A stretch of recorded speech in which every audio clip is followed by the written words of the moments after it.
भइल परदेसी पिया गुलरी के फूलवा जो बन के भारी न सहे तेरी कट के झूलावा देखी के हर के रहेल फरक मने मने मुहता देखी के हर के रहेल फरक मने मने मुहता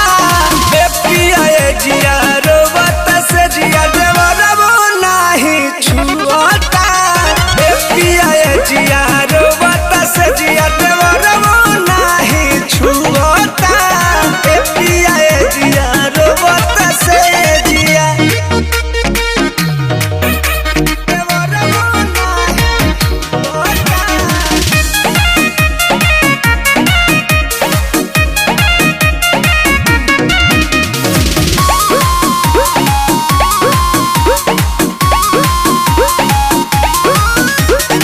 हिम्मत नइखे कि मन बुझ में हार के कहा बाईरा दाया धा भइनी हार के सब सुखवा गेले राजा ए हो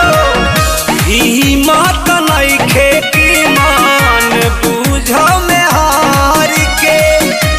कहा बाईरा दाया धा भइनी हार के कृष्णा पे दरदी पर मुध प्रेमी माथा हमरो पुअता कृष्णा पे दरदी पर मुध प्रेमी माथा हमरो पुअता ए पिया जिया रोवत से जिया देवरबो नाही छुअता